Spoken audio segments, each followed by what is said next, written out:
Bung Eson, Pak Zainal, Pak Abbas. Kalau kita perhatikan di masyarakat ini sering muncul pandangan kenapa kita tidak bisa menarik dana-dana yang berada di luar. Sementara orang-orangnya jelas diproses di sini. Ada apa sebenarnya yang terjadi di situ? Kan tadi dikatakan bahwa belum ada keputusan tetap. Sebut kasus Anggoro. Ini jelas tersangka. Dia berada di luar negeri, berada di Singapura, jelas-jelas di sana. Bahkan polisi pun pernah bertemu dengan dia. Kenapa Indonesia kesannya tidak bisa mendatangkan orang itu ke sini? Ada dua hal kan yang kita akan kejar sebenarnya, orangnya dan asetnya gitu. Kalau nggak bisa dua-duanya, salah satu. Dan dari segi hukum internasional lebih mudah mengembalikan asetnya daripada orangnya.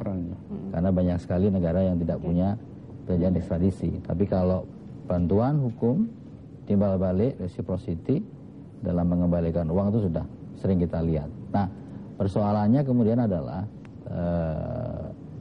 apakah kita bisa menunjukkan di dalam keputusan hakim ada bukti yang jelas adanya kaitan antara uang yang dibukukan di luar negeri dengan uang yang dilakukan tindak pidana dilakukan di Indonesia.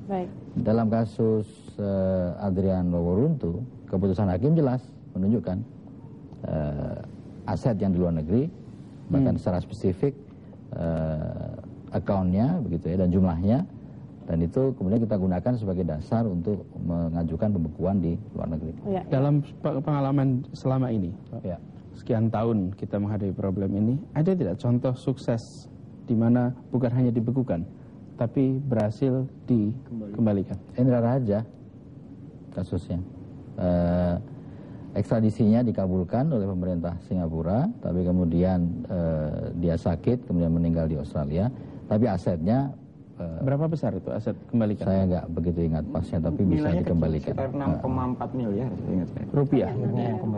Jadi kalau menarik misalnya catatan ICW dari beberapa kasus misalnya, kita mencatat dari ICW mencatat ada 4 kasus uang hasil kejahatan, dugaan uang hasil kejahatan totalnya 90,4 triliun.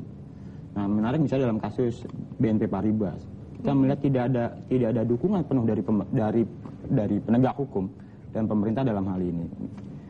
Satu poin misalnya, pemerintah selalu katakan bahwa uang ini uang hasil kejahatan, uang hasil korupsi. Tapi menjadi menarik adalah ketika dia sebut uang hasil korupsi, kejaksaan tidak memproses kasus Tommy Soeharto. Bagaimana mungkin dia bilang ini uang hasil korupsi? Tidak ada proses hukum yang berjalan. Ini Pak Didik, kasusnya dihentikan. Pak Didik Darmanto dari Kejagung masih tersambung. Selamat malam Pak Didik, masih tersambung ya? Pak Didik? Kelihatannya sudah nyambung. Sudah terputus. Baik, silakan.